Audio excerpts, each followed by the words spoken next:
कहानी की शुरुआत में एक 17 साल के बच्चे को दिखाया जाता है जिसे सब बिग माइक कहते हैं। बिग माइक बचपन से फॉस्टर केयर में पला बड़ा है।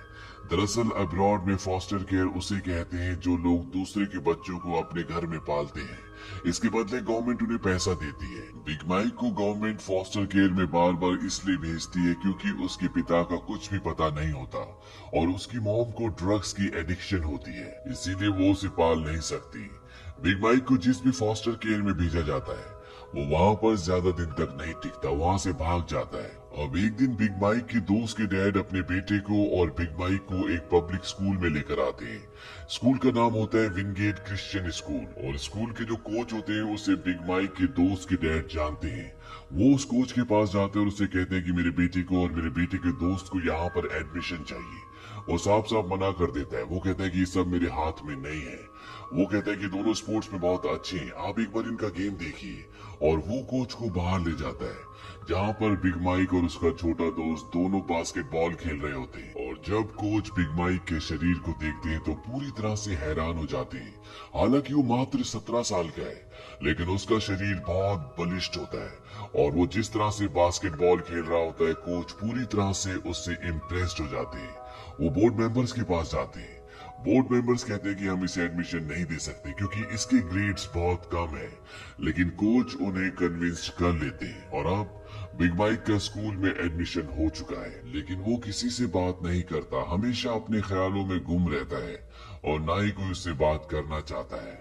बिग माइक टेस्ट के पेपर में भी कुछ नहीं लिखता, वो पूरा का पूरा पेपर ब्लैंक छोड़ देता है। और एक दिन स्कूल में जब गर्ल्स का वॉलीबॉल का मैच हो रहा होता है तो बिग माइक भी उसे देख रहा होता है और जब सब के सब वहां से चले जाते हैं तो स्टूडेंट्स ने वहां पर जो भी खाना छोड़ा होता है बिग माइक उसे उठाना शुरू कर देता है क्योंकि जिस तरह का उसका शरीर का साइज है उसे भूख बहुत ज्यादा लगती है और ना तो उसके पास खाना खरीदने के पैसे हैं और ना ही कोई ऐसा घर जो उसे पेट भर के खाना खिला दे। वो अपने दोस्त के घर उसके काउच पर सोता है, लेकिन उसके दोस्त की जो मॉम होती है उसे बिल्कुल भी पसंद नहीं होता कि बिग माइक उनके घर पर रुके, इसीलिए बिग माइक अगली सुबह वहाँ से निकल जाता है।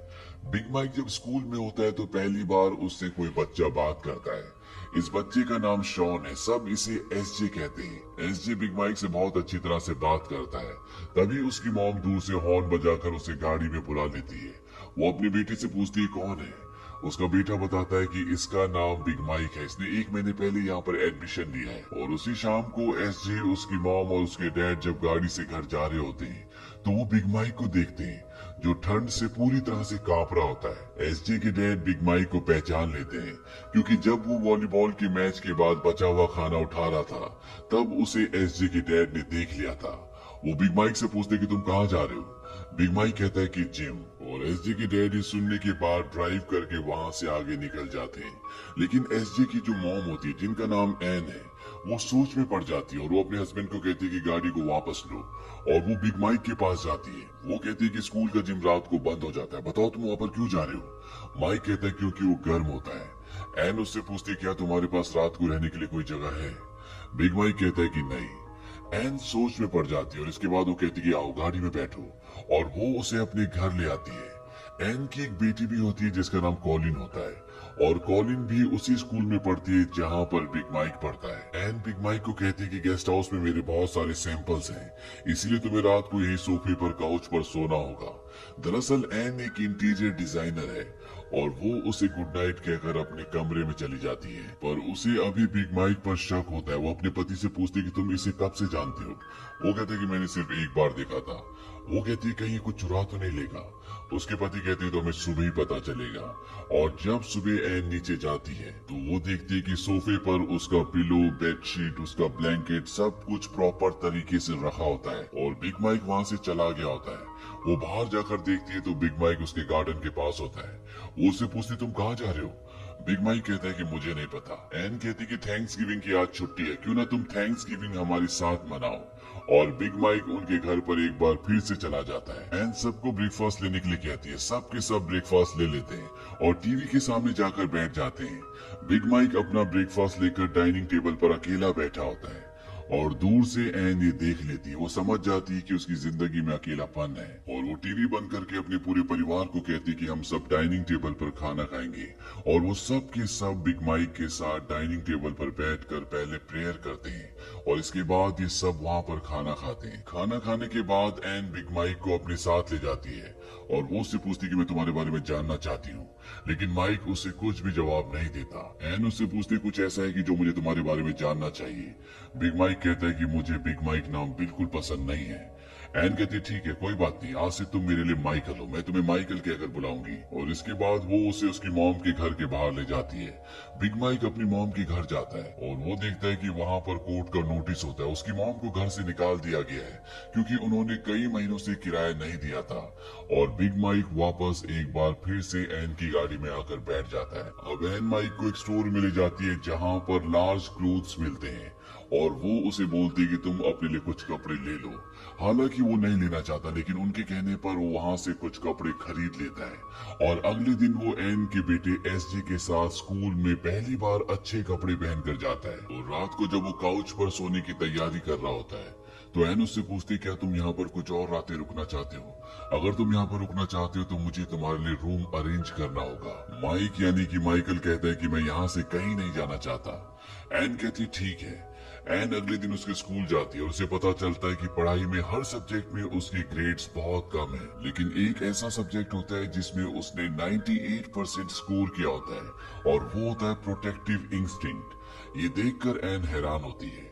अब उसी रात को एन माइकल को उसका कमरा देती है। वो कहती है अब तुम यहाँ पर रहोगे और वो उसे कहती कि तुम्हारा बेड है। वो उस कमरे को देखकर बेड को देखकर हैरान होता है। वो कहता है कि आज से पहले मेरे पास कभी भी नहीं था। एन पूछती तुम्हारा अपना पर्सनल रूम? वो कहता है कि नहीं, बेड। यानी कि आज से पहले कभी भी वो किसी भी बिस्तर पर नहीं सोया, या तो जमीन पर या फिर सोफे पर सोया है। और एन जब ये सुनती है तो इमोशनल हो जाती है। वो माइकल को गुड नाइट कहकर दूसरे कमरे में चली जाती है। वहां पर वो सोच में पड़ जाती है, उसकी आंखों में आंसू भी होते हैं।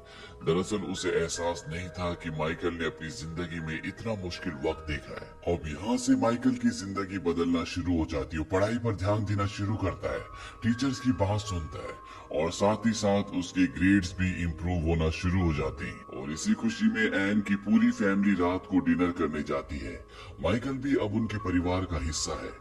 और जब वो डिनर करके बाहर आते हैं तो वो देखते हैं कि माइकल वहाँ पर जो वेटर होता है उससे गले मिल रहा होता है। और जब ये सब के सब गाड़ी से वापस घर जा रहे होते हैं तो एन माइकल से पूछती है कि तुम उसे कैसे जानते हो जिससे तुम रेस्टोरेंट में गले मिल रहे थे? वो बताता है कि वो मेरा भाई है। एन कहती ठीक है, हम कभी उससे मिलने जरूर जाएंगे। माइकल कहता है कि मुझे नहीं पता कि वो कहाँ रहता है। एन उससे पूछती तुमने आखिरी बार उसे कब देखा था? वो कहता है कि जब मैं बहुत छोटा था। एन ये सब सुनकर बहुत हैरान होती है।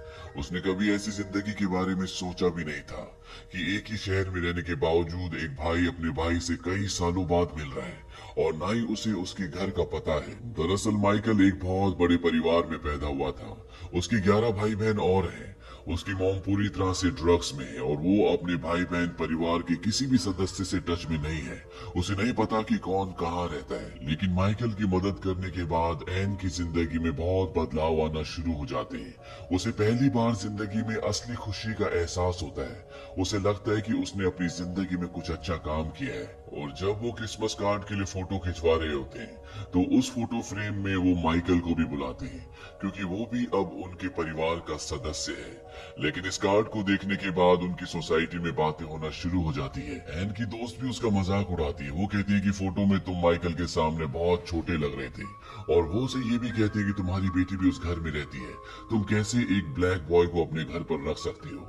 इस बात से एन को गुस्सा आता है। वो कहती है कि तुम्हें शर्म आनी चाहिए। ये कहकर एन वहाँ से चली जाती है और घर आकर वो अपनी बेटी से पूछती क्या यहाँ पर माइकल के रहने से तुम्हें अनकंफर्टेबल फील होता है? एन की बेटी कहती है हालांकि स्कूल में लोग बातें करते हैं लेकिन उससे मुझे कोई फर्क नहीं पड़ता। हम माइकल को घर से तो नहीं निकाल सकते। और अब ये फैसला करते हैं कि ये माइकल को ऑफिशियली गोद ले लेंगे। इसीलिए एन बच्चे को गोद लेने का प्रोसीजर जानने के लिए गवर्नमेंट के ऑफिस जाती है। वहाँ पर उसे बताया जाता है कि अगर आप किसी बच्चे को अडॉप्ट करना करना चाहते हो तो आपको उसके पेरेंट्स के सिग्नेचर की जरूरत पड़ेगी। लेकिन माइकल के पिता की एक्सीडेंट में मौत हो चुकी है और माइकल की जो मॉम है वो पूरी तरह से ड्रग्स में है। उसके ऊपर कई केसेस चल रहे हैं। 7 साल की उम्र से वो अपनी मॉम के साथ नहीं रहता, इसीलिए उनके सिग्नेचर की जरूरत नहीं है। माइकल खुद अपने साइन कर सकता है। लेकिन एन एक अच्छी लेडी होती है। वो ये सब जानने के बाद भी माइकल की मॉम के घर जाती है और वो उन्हें बताती है कि वो उनके बेटे माइकल को अडॉप्ट करना चाहती है। हालांकि वो शुरू में अच्छे से रिस्पॉन्ड नहीं करती, लेकिन जैसे जैसे वो एन से बातें करती है वो उसकी इंटेंशन समझ जाती है और वो कहती है कि मेरी बेस्ट विशेस माइकल के साथ हैं। और अब माइकल इनकी फैमिली का ऑफिशियल मेंबर बन चुका है। ये माइकल के लिए गाड़ी भी खरीदते हैं। दरअसल माइकल हमेशा से एक छोटा ट्रक खरीदना चाहता था और उस गाड़ी को पाकर माइकल बहुत खुश हो जाता है। और एक दिन जब एन अपने काम से घर वापस आती है तो उसका बेटा एसजे बोलता है कि मैं और माइकल गेम में जाना चाहते हैं। एन कहती है कि मेरी मीटिंग है इसलिए मैं तुम्हारे साथ नहीं चल सकती। एसजे कहता है कि माइकल ड्राइव कर सकता है, मैं उसके साथ जा सकता हूँ। और माइकल और एसजे अब गेम के लिए जा रहे होते हैं, लेकिन तभी इनकी गाड़ी का एक्सीडेंट हो जाता है। और जब एन वहां पर पहुंचती है तो वो देखती है कि उसके बेटे को चोट लगी होती है, लेकिन वो बहुत ज्यादा इंजर्ड नहीं होता क्योंकि एयर बैग खुल गए होते हैं। एन को बताया जाता है कि जब इस उम्र के बच्चे एयरबैग से टकराते हैं तो उन्हें बहुत ज्यादा इंजरी होती है। कभी कभी बच्चों की गर्दन भी टूट जाती है, लेकिन तुम्हारा बेटा लकी था। एन इसके बाद माइकल के पास जाती है। माइकल ठीक होता है, लेकिन वो पूरी तरह से गिल्ट में होता है। एन उसे कहती कि इसमें तुम्हारी कोई गलती नहीं थी। माइकल एन को सॉरी कहता है और जब एन उसके हाथ देखती है तो उसके हाथ इंजर्ड होते हैं। एन माइकल से पूछती है कि तुम्हारे हाथों को क्या हुआ। माइकल बताता है कि जब गाड़ी के एयरबैग खुले तो मैंने उन्हें अपने हाथों से रोक लिया ताकि एसजे इंजर्ड ना हो, और एक यही कारण होता है कि एसजे को बहुत कम चोट आई होती है। अब माइकल जो कि काफी वक्त से स्कूल में अमेरिकन फुटबॉल प्रैक्टिस कर रहा होता है, वो अपने फुटबॉल गेम में बहुत अच्छा परफॉर्म नहीं कर रहा होता। हालांकि वो बहुत ताकतवर होता है। जिस तरह का उसका शरीर होता है वैसा शरीर पूरे स्कूल में किसी का भी नहीं है। लेकिन शायद माइकल के दिमाग में हमेशा ये डर रहता है कि वो किसी को चोट ना पहुंचा दे, इसीलिए वो खुलकर नहीं खेल रहा होता। और जब एन उसे ऐसे खेलते हुए देखती है तो उसके पास आती है और वो माइकल को कहती है कि जब पहली बार हम तुम्हारे लिए स्टोर में कपड़े लेने के लिए गए थे तब तुमने क्या कहा था। वो कहता है मैंने कहा था कि मैं आपकी सुरक्षा करूंगा। दरअसल उस जगह का माहौल, उस जगह के लोग बहुत अच्छे नहीं थे, इसीलिए माइकल ने ऐसा कहा था। वो उसे कहती है कि जब गाड़ी में एयरबैग खुले थे तब तुमने क्या किया था। वो कहता है कि मैंने उन्हें अपने हाथों से रोक लिया था। एन कहती है कि टीम तुम्हारी फैमिली है और तुम्हें इसकी रक्षा करनी है, ठीक उसी तरह से जिस तरह से तुम अपनी फैमिली की रक्षा करना चाहते हो। ये कहकर एन वहां से चली जाती है और एक बार फिर से प्रैक्टिस शुरू होती है और इस बार माइकल बहुत ही बेहतरीन तरीके से परफॉर्म करता है और ये देखकर कोच पूरी तरह से हैरान हो जाता है। वो एन के पास आता है। वो कहता है तुमने ऐसा क्या कहा। एन कहती है कि तुम्हें अपने प्लेयर्स को अच्छे से पहचानने की जरूरत है। माइकल को प्रोटेक्टिव इंस्टिंक्ट्स में 98% मिले थे और इसके बाद माइकल की गेम दिन ब दिन सुधरना शुरू हो जाती है और अब मैच होता है, जिस मैच में माइकल की टीम शुरू में अच्छा परफॉर्म नहीं करती, लेकिन बाद में माइकल इस टीम में बहुत अच्छा परफॉर्म करता है। यहाँ तक कि उनका जो सबसे अच्छा प्लेयर होता है उसे वो धकेलते हुए मैदान से बाहर फेंक देता है और इससे उनकी टीम को बहुत ज्यादा पॉइंट्स मिलते हैं। इसके बाद माइकल इसी तरह से परफॉर्म करता है और अपनी टीम को जिता देता है। एसजे ने इस पूरे मैच को रिकॉर्ड किया होता है और वो इसकी सीरीज बनाकर सभी कोचेस को भेज देता है और जब वो माइकल की परफॉर्मेंस देखते हैं तो सब के सब दंग रह जाते हैं। अब सब चाहते हैं कि माइकल उनकी टीम से खेले, उनके स्कूल की तरफ से खेले, इसीलिए उसके घर पर कई कोचेस आते हैं और वो माइकल से रिक्वेस्ट करते हैं कि वो उनकी टीम से खेले। माइकल के बदले उसका छोटा भाई एसजे उनसे बात करता है। वो कहता है कि माइकल और मैं बहुत क्लोज हैं। माइकल अगर मैच के लिए जाएगा तो मैं उससे कैसे मिलूंगा। सब उसे कहते हैं कि आप मैच में कभी भी आ सकते हो, कभी भी जा सकती हो। एसजे को इस बात से बहुत खुशी होती है और इसके बाद माइकल अलग अलग टीम्स के साथ कई मैचेस खेलता है और धीरे धीरे वो बहुत फेमस हो जाता है। साथ ही साथ उसके घर पर जो टीचर उसे पढ़ाने के लिए आती है वो उस पर बहुत ध्यान दे रही होती है, इसीलिए उसकी ग्रेड्स भी अब सुधर जाते हैं और अब माइकल की पूरी जिंदगी बदल चुकी है। हर एक कॉलेज चाहता है कि माइकल उनके कॉलेज में एडमिशन ले, उनकी टीम से खेले, लेकिन माइकल डिसाइड करता है कि वो यूनिवर्सिटी ऑफ मिसिसिपी में एडमिशन लेगा क्योंकि एन भी उसी यूनिवर्सिटी से पास आउट है। वो वहां पर चीयर लीडर है और एन के हस्बैंड जो कि शॉन है वो भी उसी यूनिवर्सिटी से पास आउट है। वो वहाँ पर एक बास्केटबॉल प्लेयर थे और अब माइकल भी उसी यूनिवर्सिटी में एडमिशन लेकर मिसिसिपी टीम से फुटबॉल खेलेगा। माइकल को उस यूनिवर्सिटी में एडमिशन के लिए जितने भी ग्रेड्स की जरूरत है वो उन ग्रेड्स से पास आउट हो जाता है। और अब माइकल को एनसीएए की एक इन्वेस्टिगेटर अपने पास कुछ सवाल और जवाब के लिए बुलाती है।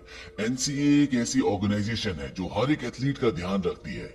वो माइकल से अकेले में बात करती है और माइकल से पूछती है कि तुमने मिसिसिपी में एडमिशन क्यों लिया। माइकल के पास इस बात का कोई भी जवाब नहीं होता। वो इन्वेस्टिगेटर माइकल को कहती है कि तुम एक बच्चे थे जो सड़क पर थे, एक परिवार ने तुम्हें अपने घर में जगह दी, तुम्हें खाने के लिए दिया, तुम्हारे स्कूल की फीस भरी, तुम्हारे लिए एक प्राइवेट ट्यूटर का अरेंजमेंट भी किया गया, तुम्हें एक गाड़ी भी गिफ्ट की गई और बाद में तुम्हें लीगली अडॉप्ट भी कर लिया गया। हो सकता है कि सब उनके प्लान का हिस्सा हो, इसमें और भी लोग शामिल हो, क्योंकि हो सकता है कि उन्होंने तुम्हारी स्पोर्ट्स की एबिलिटी को पहले ही देख लिया हो। माइकल इस बात से पूरी तरह से कंफ्यूज हो जाता है। दरअसल ये बहुत ही मासूम होता है और माइकल गुस्से से वहां से चला जाता है। बाहर एन उसका इंतजार कर रही होती है। माइकल एन से कहता है कि तुमने मेरे साथ ये सब क्यों किया, क्यों तुमने मुझे अपने घर पर रखा, क्यों मुझे पढ़ाया, क्यों मुझे एक बेहतर इंसान बनाया ताकि मैं वो करूं जो तुम चाहते हो, ताकि मैं उस कॉलेज में एडमिशन लूं जिसमें तुम चाहते हो। वो इन्वेस्टिगेटर मुझे ऐसा कहती है। एन उसे समझाने की कोशिश करती कि ऐसा कुछ भी नहीं है, लेकिन माइकल वहां से नाराज होकर चला जाता है और वो अपनी बायोलॉजिकल मॉम के घर जाता है, लेकिन उसकी मॉम वहां पर नहीं रहती। यहाँ पर एक गैंग लीडर होता है, वो उसे इनवाइट करता है, वो उसे बियर भी पिलाते हैं। हालांकि माइकल बियर नहीं पीता और इसके बाद जो गैंग लीडर होता है वो एन और उसकी बेटी के बारे में उल्टा सीधा बोलना शुरू कर देते हैं। माइकल उसके सामने खड़ा हो जाता है और उसे कहता है कि तुम अपना मुंह बंद रखो। ये गैंगस्टर बहुत खतरनाक होता है। ये माइकल को गन दिखाता है। वो कहता है कि पहले मैं तुम्हें गोली मारूंगा और इसके बाद मैं तेरे घर जाऊंगा, वहां पर तेरी नई मॉम और उसकी बेटी के साथ क्या करूंगा मुझे कुछ नहीं पता। इस बात से माइकल को बहुत गुस्सा आता है और वो उसे यहाँ पर बहुत बुरी तरह मार कर निकल जाता है। वहीं एन माइकल के लिए बहुत परेशान होती है और अगले दिन वो ढूंढते हुए माइकल को उसी जगह पहुंच जाती है और तभी माइकल का कॉल आता है। वो एन को बताता है कि मामा मैं यहाँ पर हूँ। एन उससे मिलने जाती है और वो माइकल को कहती है कि तुम्हें फुटबॉल पसंद है। माइकल कहता है कि हाँ मुझे फुटबॉल पसंद है। एन उसे कहती है कि मैंने और शॉन ने रात को बात की थी और हम चाहते हैं कि तुम टेनेसी यूनिवर्सिटी चुनो। माइकल ये सुनकर हैरान होता है। वो कहता है कि आप ये चाहती हैं। एन कहती है कि तुम्हारी लाइफ है, तुम जो चाहे वो कर सकते हो, ये तुम्हारा फैसला होगा, पर मैं वादा करती हूँ कि मैं हर एक गेम में वहां पर मौजूद होंगी, मैं तुम्हें चीयर करूंगी। और इसके बाद एक बार फिर से माइकल एनसीएए के इन्वेस्टिगेटर के पास जाता है ताकि उसके सवालों का जवाब दे सके। वो माइकल से पूछते कि तुम कौन सी यूनिवर्सिटी जाना चाहते हो। माइकल कहता है कि मैं मिसिसिपी यूनिवर्सिटी जाऊंगा। वो उससे पूछती कि ऐसा क्यों। माइकल कहता है क्योंकि मेरे डैड वहां से पढ़े थे, मेरी मॉम वहां से पढ़ी थी और अब मैं भी वहीं से पढ़ूंगा। और फाइनली माइकल उस यूनिवर्सिटी में जाने के लिए तैयार हो जाता है और जब वो जा रहा होता है तो एन इमोशनल हो जाती है। वो गाड़ी में जाकर बैठ जाती है क्योंकि उसकी आंखों में आंसू होते हैं। माइकल उसके पास जाता है और वो कहता है कि मॉम मैं आपको हक करना चाहता हूँ। और माइकल और एन एक दूसरे के गले लगते हैं और अंत में न्यूज़पेपर में हमें एक आर्टिकल दिखाया जाता है जिसमें 21 साल के एक लड़के को गोली मारकर उसकी हत्या कर दी होती है। और उस लड़के की भी एथलेटिक एबिलिटीज बहुत ज्यादा होती है। उसका जीवन भी ठीक वैसा ही होता है जैसा माइकल का है। अगर माइकल को एन की फैमिली ना मिली होती, एन ने सेल्फलेस होकर एक माँ की तरह माइकल की केयर ना की होती, तो शायद उसका भी यही हाल होता।